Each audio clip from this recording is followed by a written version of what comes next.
This is The Express with Gary Allen, your 360-degree view of the world. Now, here's your host, Gary Allen.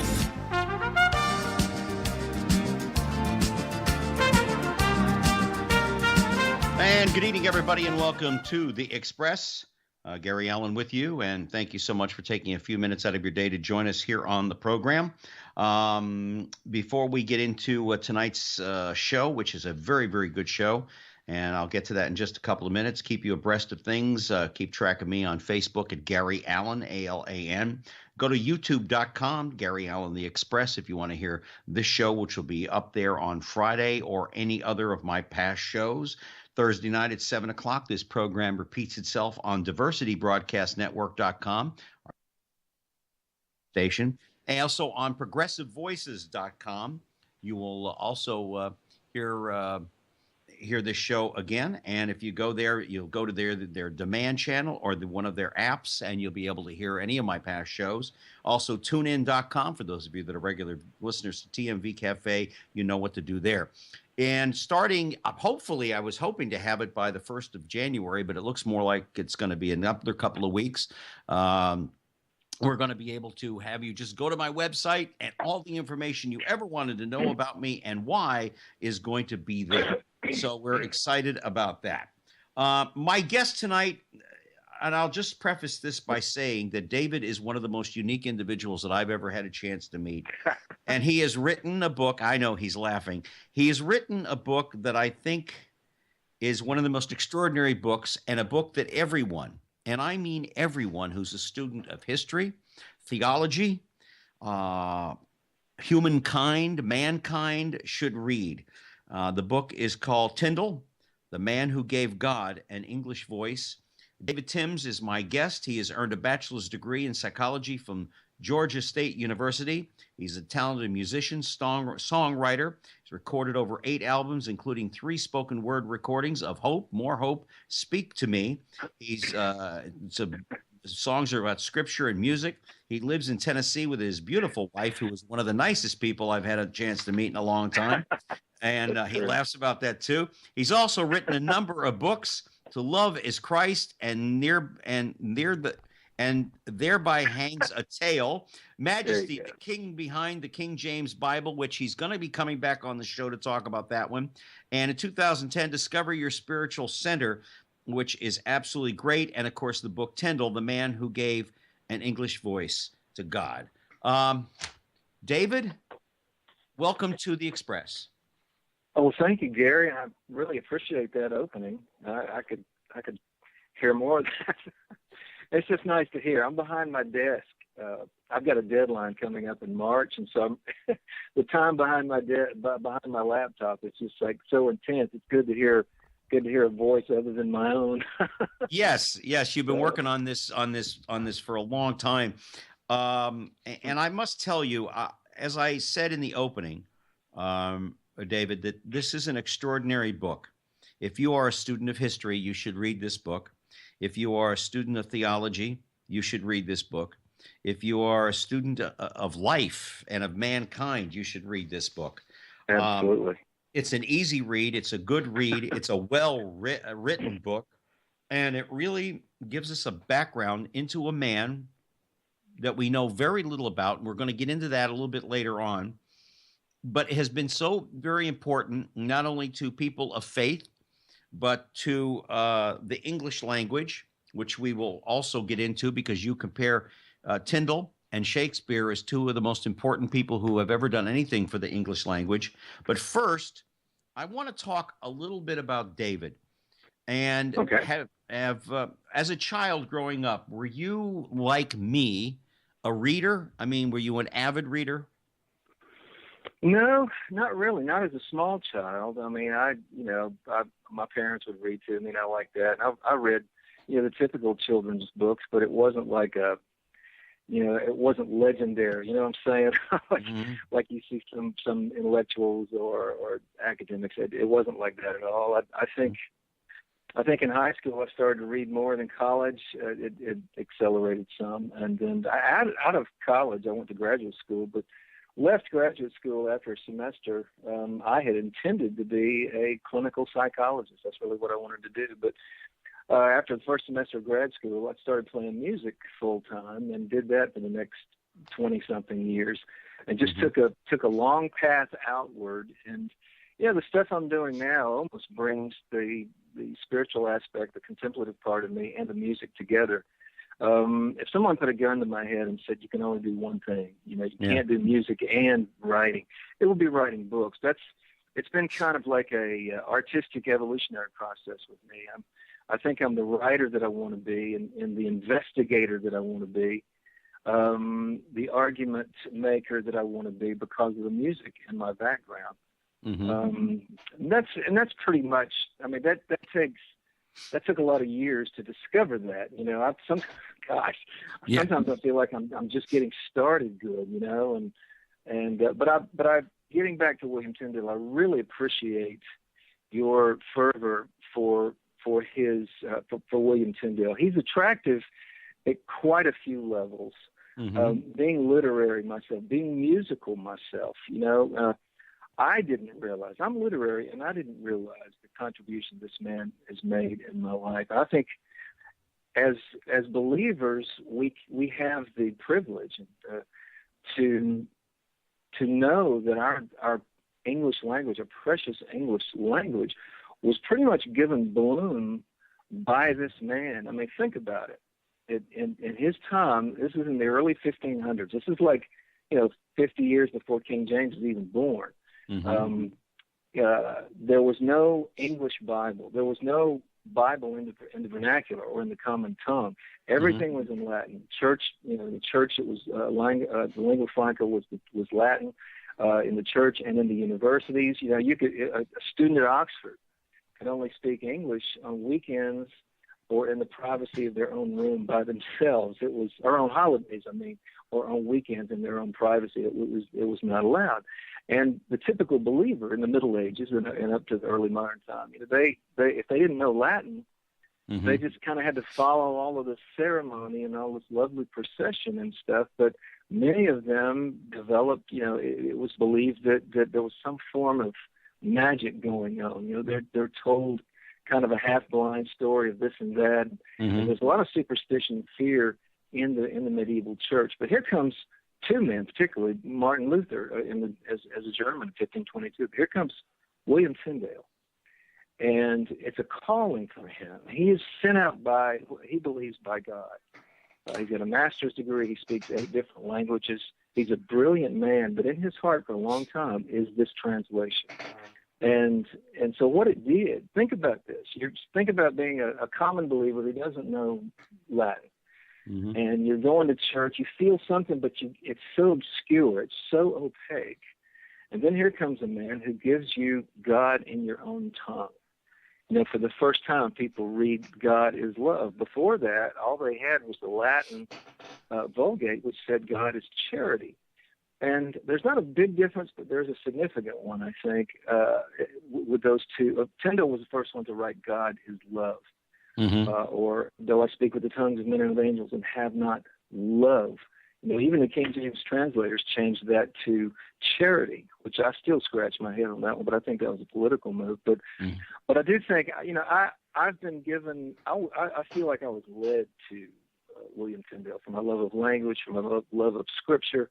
And here's the man that gave us both. We would not have, if you really read Tyndale, not just the translation, but read his non-translation work, you can, and Shakespeare at all, you can begin to see Shakespeare in Tyndale. You know what I'm saying? The Shakespeare the Shakespeare that was to come. A good comparison, and because I could go on all day with this kind of stuff, but a good comparison, a really good comparison between the two ages there, between the 1526 New Testament and the King James 1611 New Testament, which was 90% Tyndale, but is to take a passage like Philippians 4:8, where it says, now, brethren, whatsoever things are true, whatsoever things are honest, whatsoever things are just, whatsoever things are pure. William Tyndale says that all of that is Tyndale up to this next line, whatsoever things pertain to love.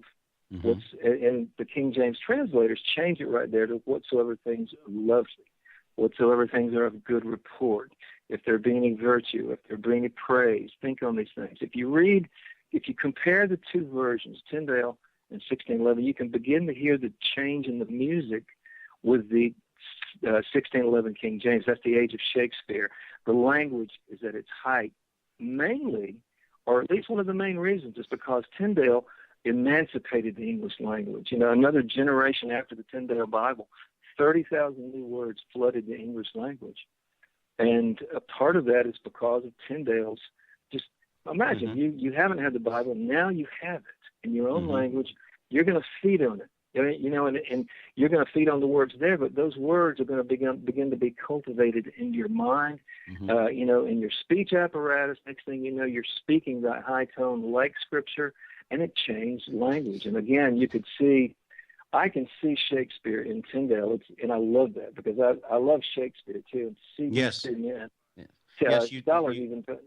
Yeah, I'm sorry. you had mentioned in an earlier interview about how much you really loved Shakespeare, and of course I do too. I've never performed in any of Mr. Shaky Spears' plays, as my little nephew used to call me him. Neither.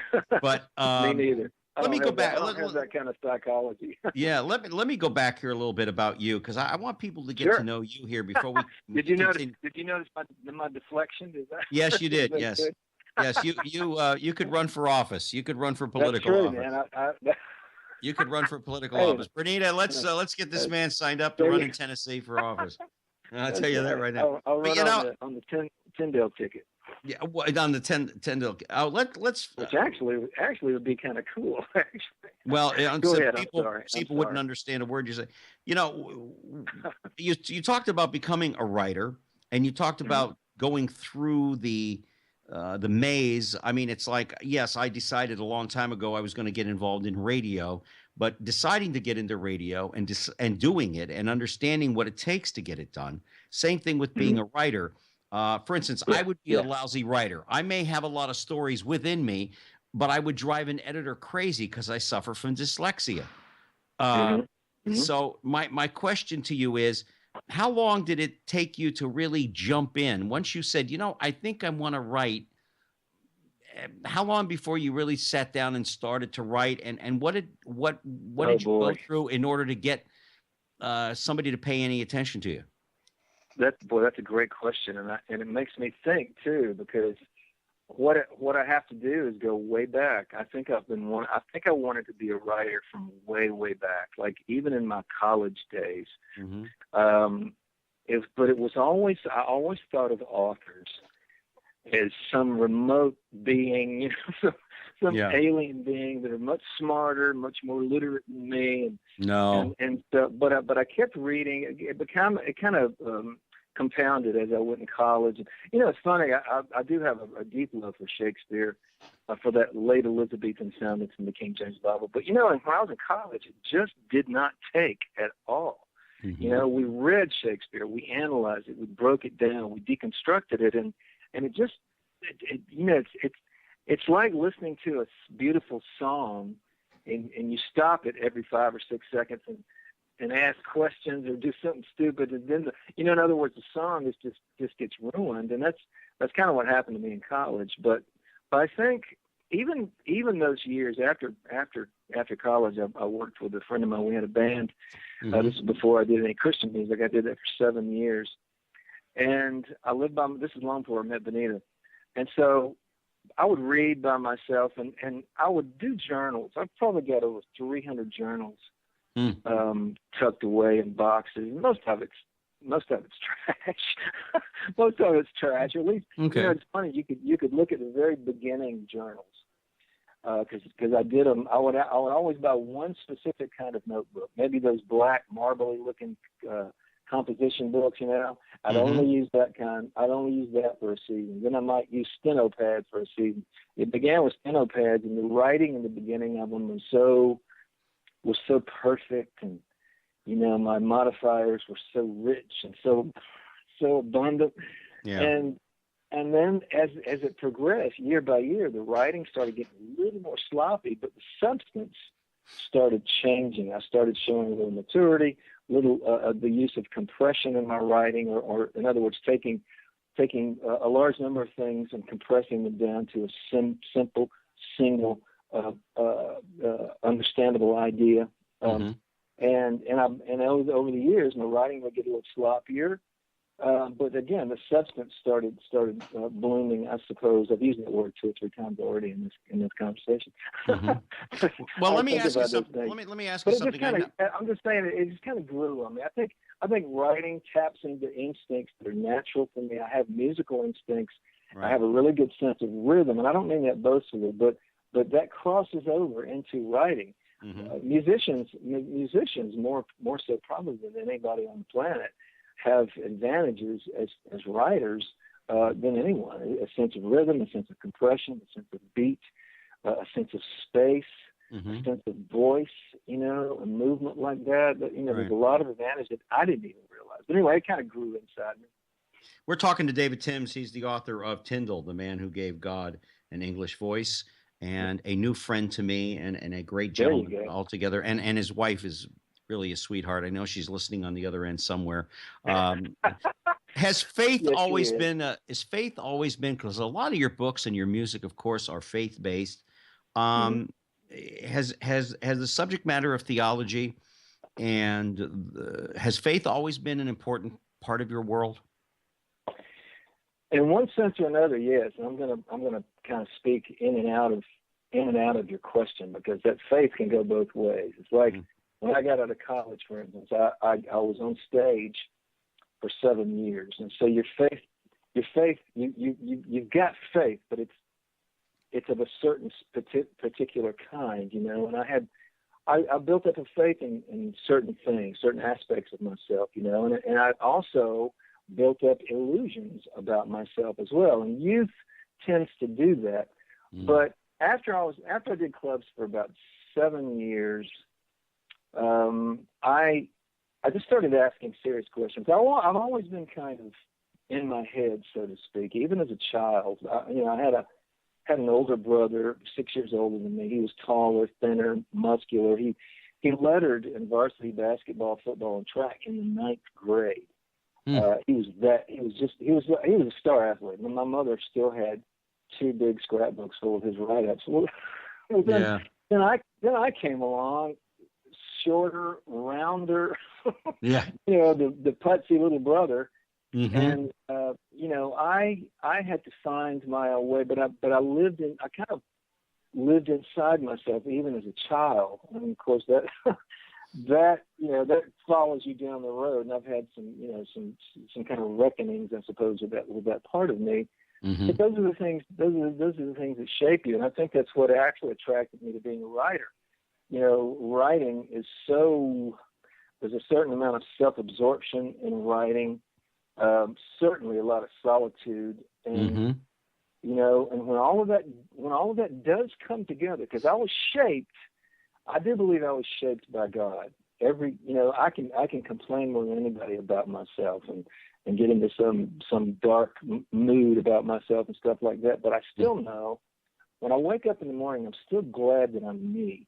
That I was made the way I was, that my particular voice, whether it be speaking or whether it be writing, that my particular voice is my particular voice. That when people read it, and if they have any awareness of me at all, that, oh yeah, this is David Teems. I can tell.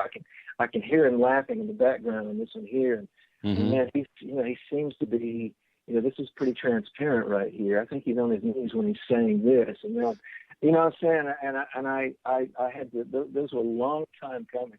Well, I've totally lost your question. No, that's okay. But, I just was saying how important faith has been to you, Yeah, my father, I grew up in a church, in a little Christian church in downtown Atlanta. My father was, they didn't call them worship leaders back then. He was essentially the worship leader, the song leader. Mm-hmm. And I grew up with that. And I was baptized when I was 9 years old.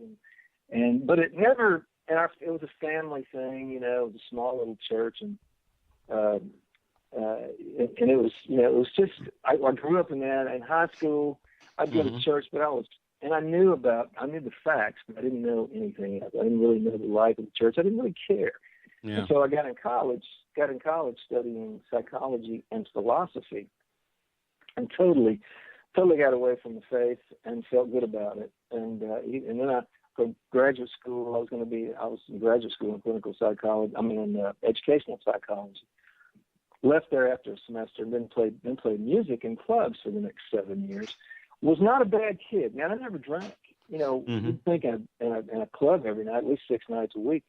And there were people be lining up around the building. We had a pretty popular thing going on. This is in the 70s, and music was real hot. And it was just a fun. I was having a blast, but nobody in the band ever drank. We can't. I never could drink and play.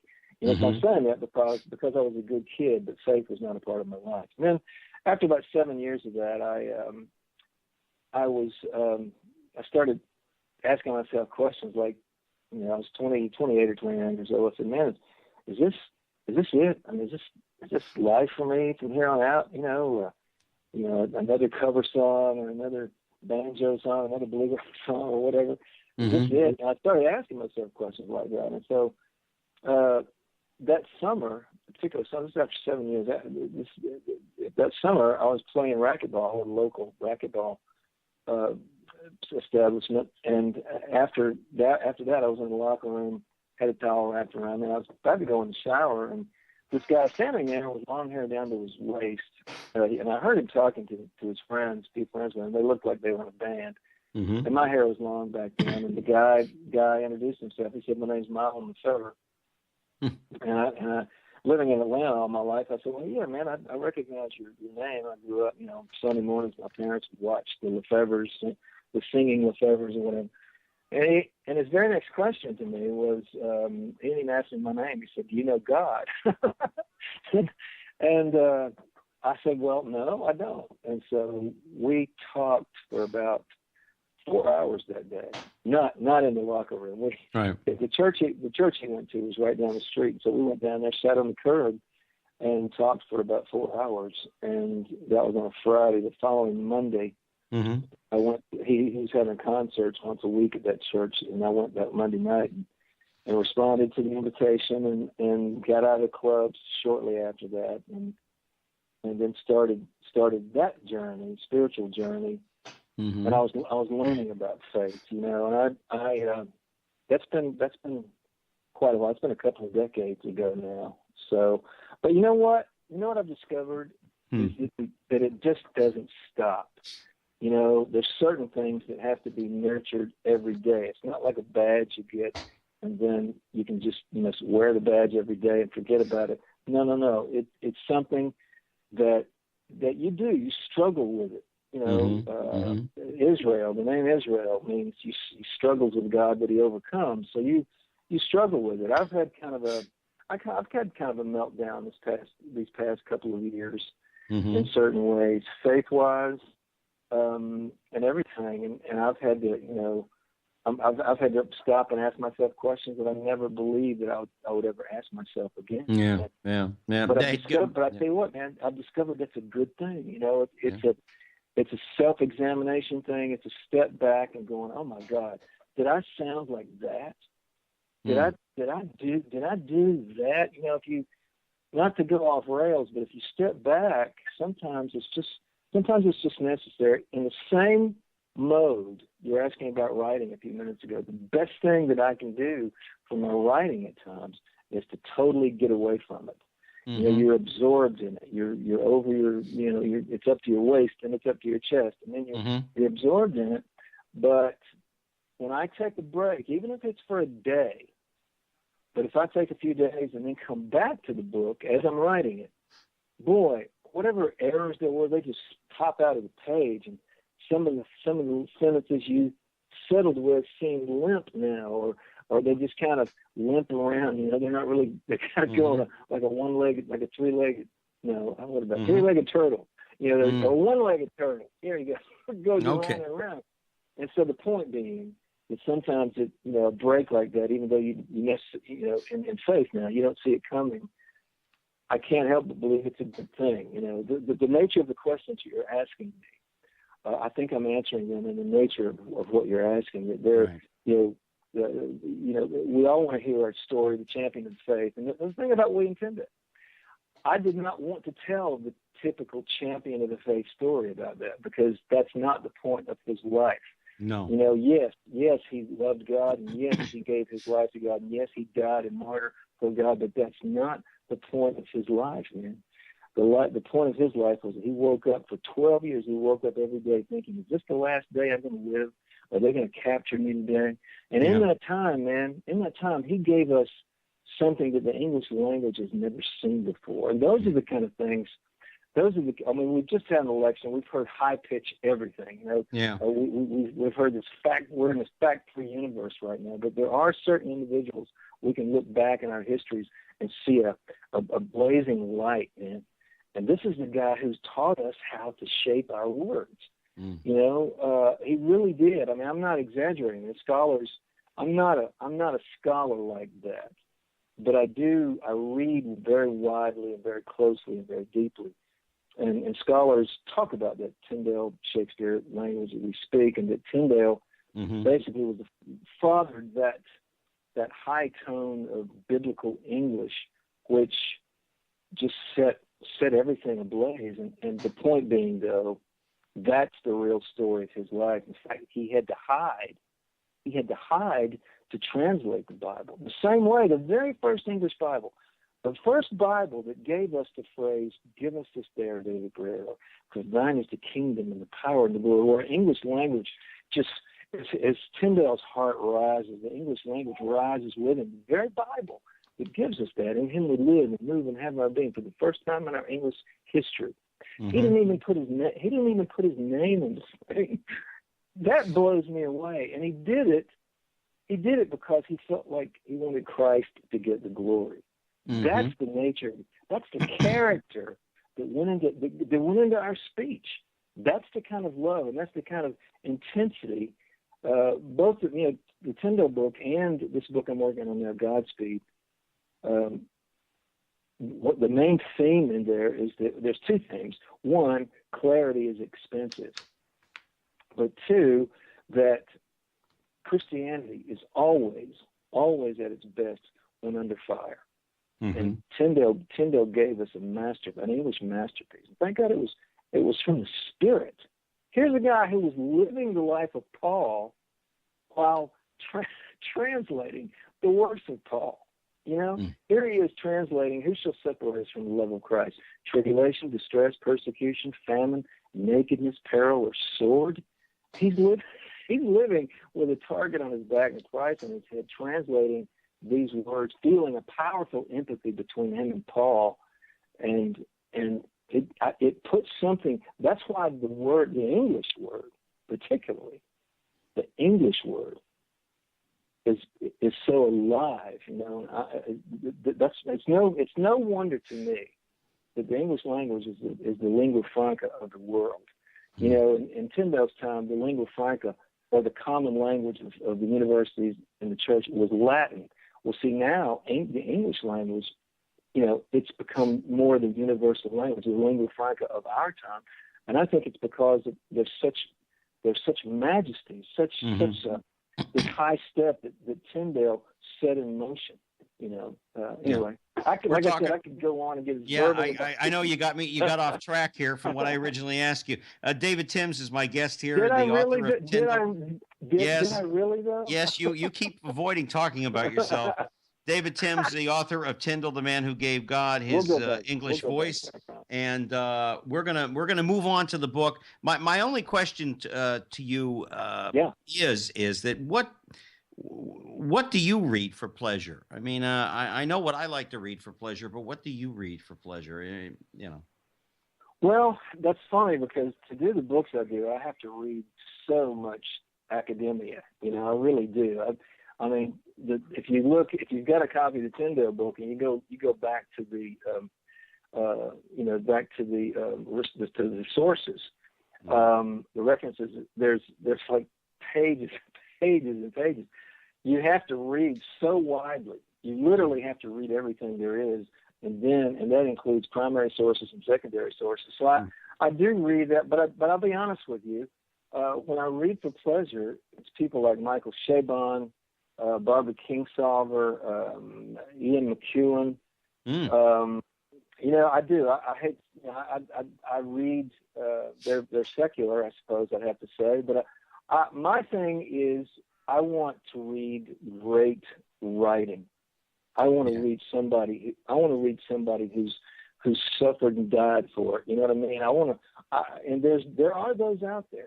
In this artistic subculture, which is probably at its lowest that it's been in a very, very, very long time, and there's a lot of reasons for that. I don't want to go into those reasons right now, but I'm doing studies of, because I'm so absorbed in the late Middle Ages and the early modern periods, in the time of Henry VIII, who was a monster. The Roman Catholic Church back then was a monster. There was this suppression of the arts. I mean, if you go to any poetry back in that time, there's a few standouts. Thomas Wyatt is one of them, but most of it is just bombast. It's called light poetry because there's just such an iron hand over culture. Oh yeah, I mean,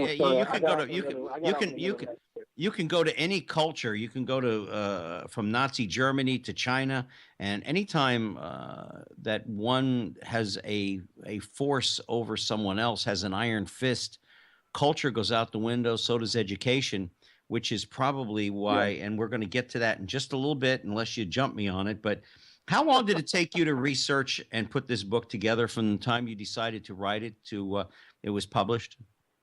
Okay, well, this one's even hard for me to believe.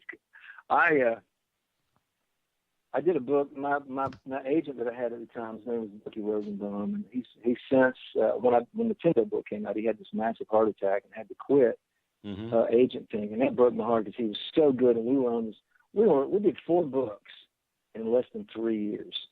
We did And Thereby Hangs a Tale, or what I call the dog book, which is kind of a book that uses dogs as a metaphor for unconditional love. And it's just a deliciously funny and yet sad, sweetly sad book too.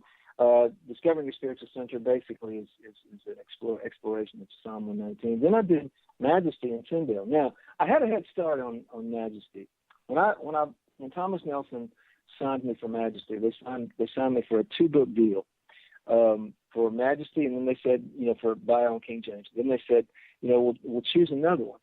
And so because it was the Bible, because it was English history, because it was 16th and 17th century, I went back to John Wycliffe and William Tyndale. I thought, well, I'll do a twin biography.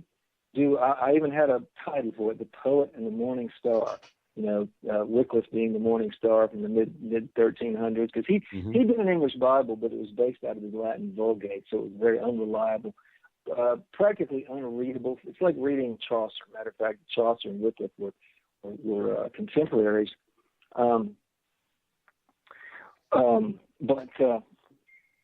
Excuse me, wait a minute. Benita's sending me messages. Sorry about that. I got off track. I totally got. How long did it take you to write the book?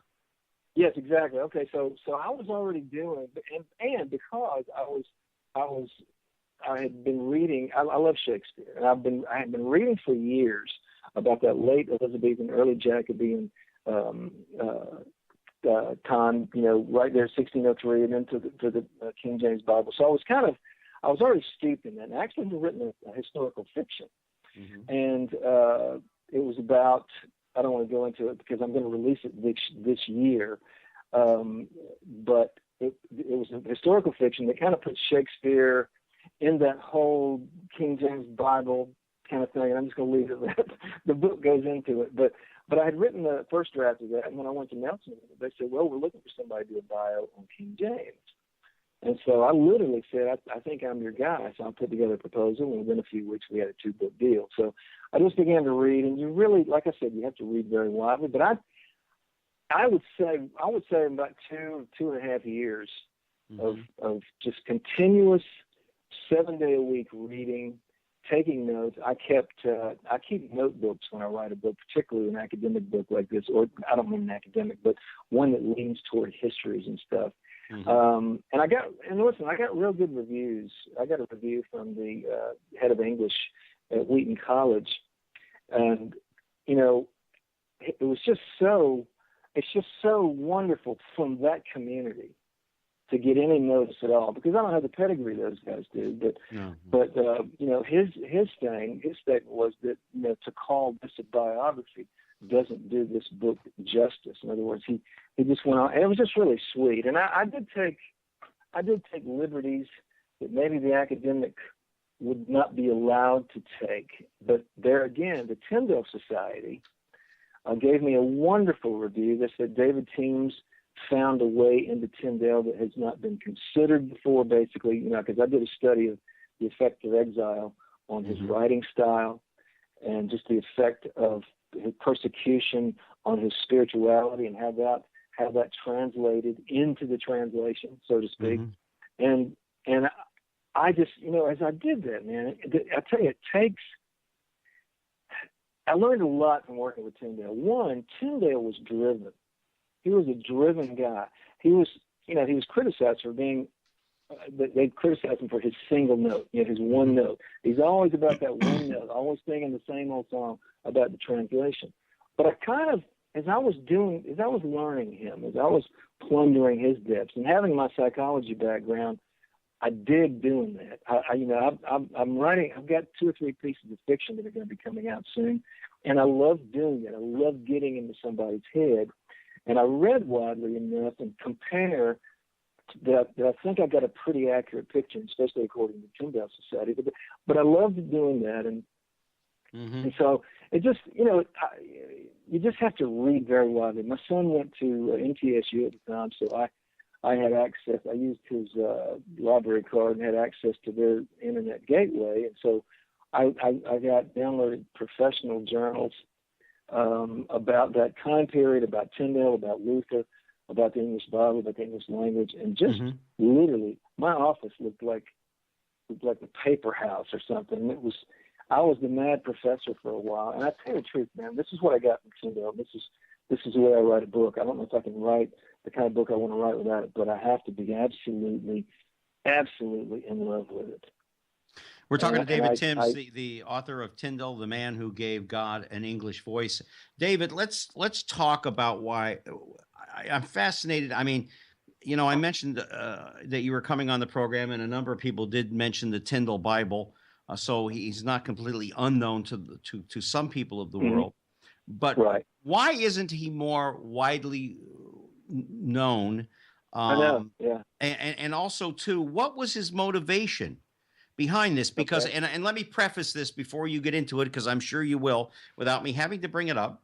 But he knew from the time he started to do this, because of what happened to John Wycliffe, that he was going to be called a heretic, which he was. He is going to be chased after by the church. For those of you that are not familiar with it, the church ruled the day back in those days in the 16th century, and even before then. They were the government. They controlled everything. He had to know that he was going to be prosecuted and killed, which he was eventually, burned at the stake. And what was his motivation? I mean, was it his faith overcame everything? And by the way, you mentioned earlier about Oxford. He never felt comfortable in Oxford University, even though he has a number of degrees from there. He never felt like an Oxford person. He was not a person. He was kind of a rebel. He was a rebel for his time. He didn't like control. He didn't like the church controlling everything. But why isn't Tyndale more known by the world, considering that the Bible is the most read book of all time? Right. One of the answers to that is because I wasn't there yet. Oh, okay. And then I want to try to do everything I can to change that perception. But I mean, why wasn't he better known in his time? I mean, after all, what he did, he risked his life to give the world something. It's like Benjamin Franklin giving us the stove. It had that kind of an impact. It's an everyday thing that you find everywhere, the Bible. And why he isn't well known and taught. I never heard of Tyndale in college. And what was his motivation? And how much did he fear for his life? And we have so much to go over. It's insane here. Tell you the truth. Well, Tyndale was not a political person. He was one of those guys that Scripture talks about that had no guile. He's kind of like my wife. Benita's that way. What you see is what you get. A lot of people even thought of William Tyndale as kind of a hard case, because he was stubborn. He could be a piece of work, but that's only because like I said, he was so single-minded. He was so singular in his approach to life, and certainly to the translation. The first question, why? There's so much about Tyndale that we do have to exercise our imagination with. Why? There's no way to know why, necessarily. But Tyndale grew up in Western England, next to the border of Wales, according to John Fox, and that was cloth country, sheep country. Cotswolds is where he lived, and thereabouts, we think. And that means basically sheep pen and things like that. And a lot of our homespun, and listen to that, it's thread country, it's cloth country, and a lot of our homespun language comes from that. When somebody tells you a yarn or something like that, those kind of things relate to that Western Gloucestershire, Middle England, Midwest England thing. That's where Tyndale came out of. It was also very much the haunt of the Lollards, those preachers that were basically inspired by John Wycliffe. Yeah, that was their nickname. That was their nickname, right? Exactly, and so Tyndale probably had access to them. But here's the thing about William Tyndale: he's not political, but he's also incredibly smart. In my book it says, and I quote, I can't remember who it is who quoted, but basically that Thomas More was known as the smartest, most intelligent person in England at the time. And I remember saying, I don't have it in front of me now, but I remember saying that's fair to say because Tyndale wasn't in England at the time. Tyndale was very, very smart. Here's a guy who had a master's degree when very few people did. Most people got their bachelor's, and that was it. He got his master's degree. Of course, we have Dr. Luther, not far from there too. And this new book I'm doing called Godspeed, it's very Luther Tyndale heavy because those were the translators, they were the language shapers. But here we have him graduating from Oxford, and here's a guy who can speak 8 different languages. And he spends some time after he leaves Oxford. He spends some time in Cambridge because Erasmus is speaking there. And Desiderius Erasmus is probably, I don't want to say single-handed because there's so many variables that go into the Reformation, that Big Bang, or that it wasn't a sudden bloom, but it was the bloom of things that started way back centuries earlier. Wycliffe John Wycliffe should really get credit for being, does get credit for being the morning star or the voice of one calling in the wilderness to the Reformation. But there's a swell going on, excuse me, but Tyndale goes to Cambridge. He hears Erasmus, but strangely enough, he doesn't stick around. He could have taken up a university life. He could have been a professor, gifted professor. He was a gifted teacher, gifted speaker. Tyndale, he was known to preach out in the greens and things like that. And even Thomas More, who despised Tyndale, thought of him and even spoke of him as a man who did some good preaching. That's exactly how he put it. But strangely enough, he goes back to Gloucestershire, and in his early 20s, he goes back to Gloucestershire, stays at the home of Sir John Walsh and his wife, right? A very stout woman. Wasn't he hired to tutor John Walsh's children? Exactly. They're two small boys, and but here's the curiosity: why did this brilliant young man who had such promise? Why did he do that? My suggestion in the book was that, as Shakespeare's, as somebody says of Hamlet, there's something in his soul. And I think there was something in his soul. I think the translation was in his soul because he loved Scripture. And so what happened? I'll make this a short story. But he studied the Walshes, and the visiting clergy would come, and bishops didn't. The bishops of that area lived in Italy. They received their stipend, but they didn't even live. But they would visit every once in a while. But there would typically Tyndale was invited to the table, and arguments would break out here and there because the Reformation was on by this time. And so at one point, toward the end, I'll go to the end of the story.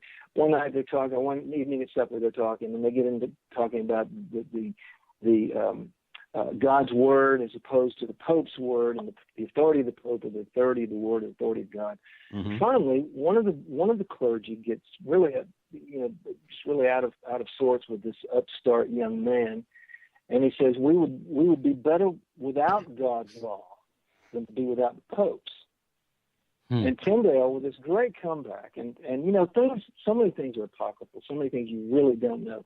But I believe, here's my faith kicking in, I believe he said this, that his response was, "I defy the Pope." Now, that could have gotten him killed right there. But he said, I defy the Pope, and if God grant me life ere many years, I will see to it that the boy driving the plow, which is a reference he got from Erasmus, I'll see that the boy driving the plow knows more scripture than you do, or than thou dost.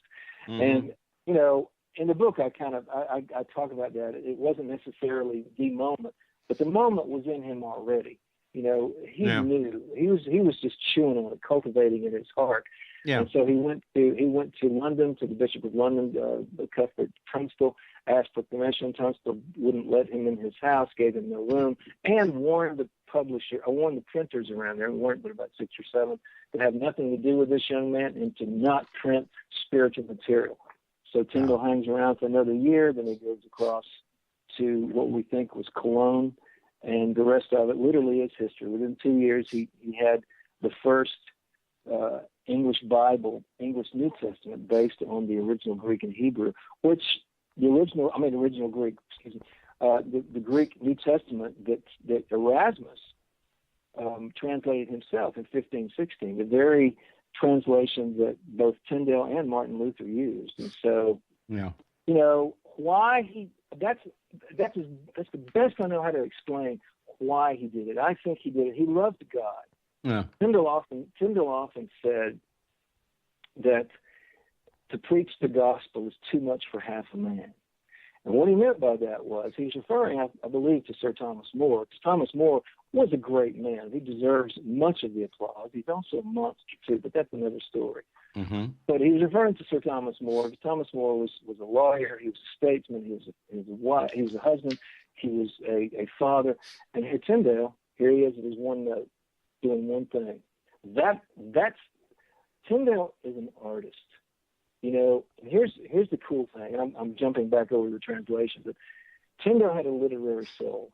The Apostle Paul, for all of his spirituality, for all of his contemplative muscle, the Apostle Paul was also, he also possessed a literary soul. You do not say, even under the power of inspiration, you don't say things like, "Though I speak with the tongues of men and of angels and have not love, I'm only a resounding gong and a clanging cymbal. If I have to get the prophecy and can fathom all mysteries and have all knowledge, if I have the faith that can move mountains and have not love, I am nothing." You don't say things like that in those shapes and in those forms without a literary soul. And so here, and it's almost like it's not a perfect example, perfect comparison, analog, but Paul is kind of the Thomas Jefferson of the New Testament church. Jefferson being pretty much the author of the Constitution, the author of America, basically. There's it's, like I said, it's a poor comparison, but that's what. And so here Tyndale has this powerful empathy between another literary soul and the conditions that went into the persecution, the exile, the homelessness, the times friendlessness. He lived on 10 pounds a year. All of that went into the creation of this Bible. I think the more he got into, the more the idea got into his head, the more he digested it and cultivated it in his heart, I believe he was driven to do it. I don't think it even mattered to him had he had his name on it. The only reason he put his name on the 1534 version was because people were starting to plagiarize him and change his own words. And he doesn't mind people taking the next step, But when they're basically just applying their agenda without having any awareness of Greek whatsoever, he couldn't go for that. So he even explained it in prologues and stuff in the 1534 version. But it really was. I don't mean to sound so much hyperbole, but it really literally did burn in his heart. Like I said, he was not political. When he did a book called The Obedience of a Christian Man. Anne Boleyn, who was this was before she was Mrs. Henry VIII. She gave Henry a copy of, or it might have been, they might have just gotten married. He gave her a copy. Anne Boleyn gave the king a copy of Tyndale's Obedience of a Christian Man. And in the Obedience of a Christian Man, it talks about, that we owe our obedience to the king and then to God, that the king is the ruler of his people. And even Henry makes the statement, this is a book for all kings to read, right? Mm-hmm. So Tyndale, later on, that was before they got married. That's right, I'm getting my dates right. Because when the marriage, when the question of the divorce of Catherine of Aragon, Tyndale actually wrote against the divorce, because he just, he could have been more political, but he had to be truthful. He had to be transparent and take the risk of showing his own heart. So here, at one side, the king is saying this is a book for all men to read. And then another book of Tyndale's gets him in trouble with Henry, because Henry wanted the divorce, and Tyndale thought he was being forced into it. Yeah. And the point being, Tyndale was a lamb in a world of monsters. Henry VIII was a monster. Thomas More was a monster. The Roman Catholic Church back then was a monster. And I don't mean to be politically indelicate, but that's just the way it was back then. You don't burn people for a family of 6, as it was in Coventry in 1519. You don't burn 6 members of one family because they taught their children the Lord's Prayer in their own language. You don't do things like that and curse them, not only in this life but in the life to come. You don't do that without having long gotten off the rails somewhere. We're talking to David Teems, the author of Tyndale, the man who gave God an English voice. We have just a little bit of time left. We've got about 7-8 minutes left. Let's just talk a little bit about his predecessor, John Wycliffe, who you've mentioned a few times. Sure. And as like you just said, it was barbaric, but this just came to me in the last second as we were talking. The language of the King James Bible is archaic at best. And I think I read somewhere, or you said it somewhere, that even the language in the King James Version was archaic even for its time. And within a few years, young people didn't talk like that at all. Right. Matter of fact, they didn't even speak in normal language like Shakespeare. I mean, that was just that was just plain theatrical stuff. But talk a little bit about Wycliffe and the mere fact to show you folks how strong the church was. 40 years after this man had died, and he was considered a heretic, they dug up what was left of his body, and folks back then, embalming wasn't what was going on, and they burned him at the stake. What was left of his body. And by the way, because I know we're going to run out of time, I know this. Tyndale himself was found to be a heretic. He was tried and convicted, and eventually he was also burned at the stake. But he did have his final say when all he wanted was his Bible to be heard all over the world, which eventually he was in England, because, of course, Henry VIII removed himself from the Catholic Church because they wouldn't give him annulment for one of his 8 wives. I can't remember which one. But I know that after he was burned at the stake,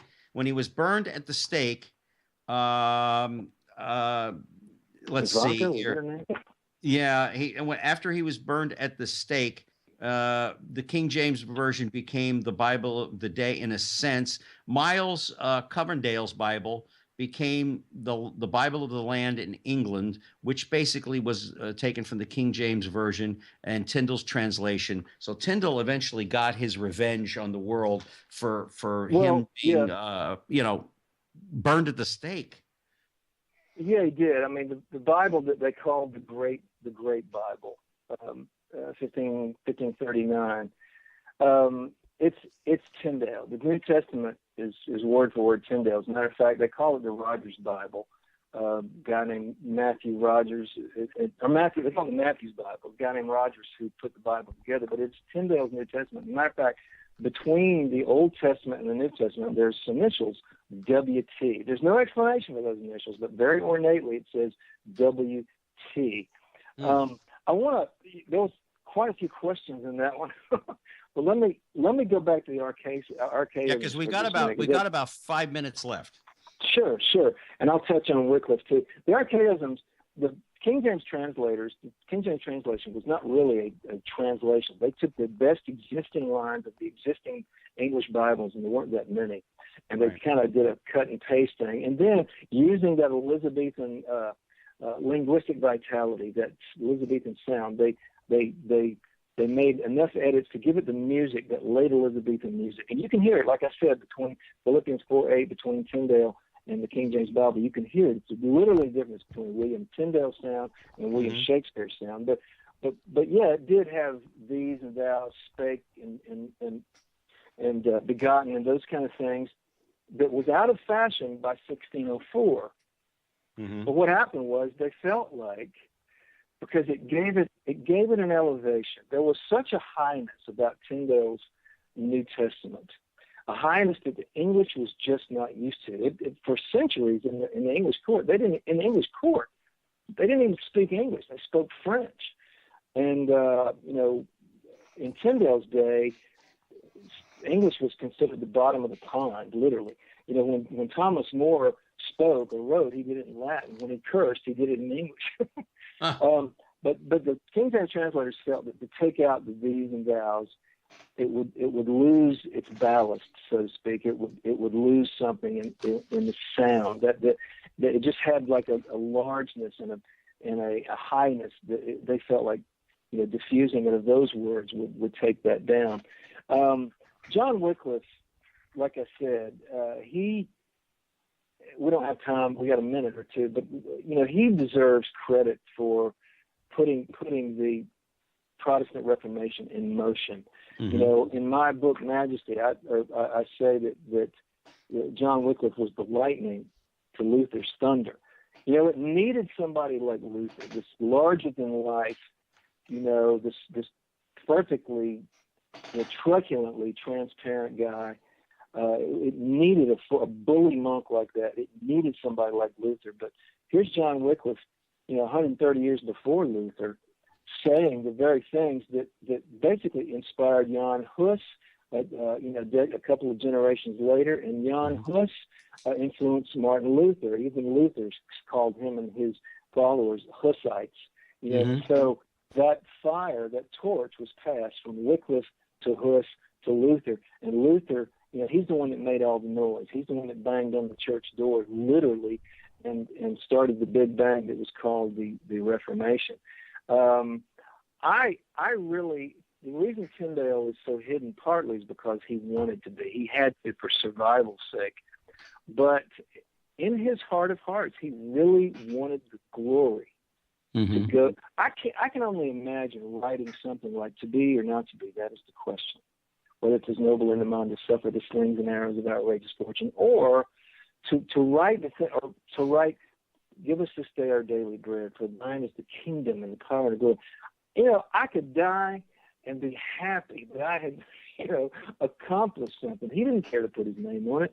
So the reasoning behind it, I believe with all my heart, and I know I might be too fond of William Tyndale myself, but I believe he's the real deal, and I believe his heart was pure toward God and toward the Word, and that's why we have this magnificent language, although English is kind of in a state of decay. It will never see the highness it did back in the 16th, 17th century, and that's a shame. But I do encourage everyone, whether you buy my book or whose book, or to look him up online, because I'm going to come out with music. I've got a thing coming out pretty soon with a song that's based on Philippians 4:8. It's already been recorded, but I'm going to use the voice of Christopher Hitchens, and I'm putting together a book to go with that basically honors Tyndale, but it will compare the song in the King James and in the William Tyndale translation. Well, David, we are out of time. Thank you so very much. There's there's so much we needed to still get to, and we just scratched the surface. That's right. Yeah, we really didn't get very far. Please go out, folks, and get this book. It's a great book of history about a man who gave everything for all of us to read the Bible, to understand the Bible. It's a great biography of the twists and turns of someone's life by David Teems, the author of Majesty and also the author of Tyndale, the man who gave God an English voice. You can get it on Amazon.com. You can find out more about David at davidteems.com. Go to his Facebook.com, David Teems. Go to Twitter at David Teems, Teems. That's pronounced Teems. I'm sorry. Teems. Teems, yeah. Anyway, Teems. But what a great. He's going to be back in a couple of months to talk about Majesty when I get a hold of it. Please. And we're going to have some great time. But thank you so much, and tell your wonderful wife I said thank you to her for allowing you to come on. Thank you very much, Alan. God bless you. You got it. And that just about concludes another episode of the Express. Get a hold of me at Gary Allen on Facebook, youtube.com, Gary Allen the Express. This program will repeat itself at 7 p.m. on diversitybroadcastnetwork.com. Go to progressivevoices.com, their on-demand channel, as well as one of their apps. And next week, we'll have another exciting guest for you. Thank you so much for taking a few minutes out of your time tonight to join us. And until next time, please take care of yourselves and each other. You've been listening to The Express with Gary Allen. Join us here every Tuesday night at 10 for more captivating talk with Gary Allen. See you next time on The Express.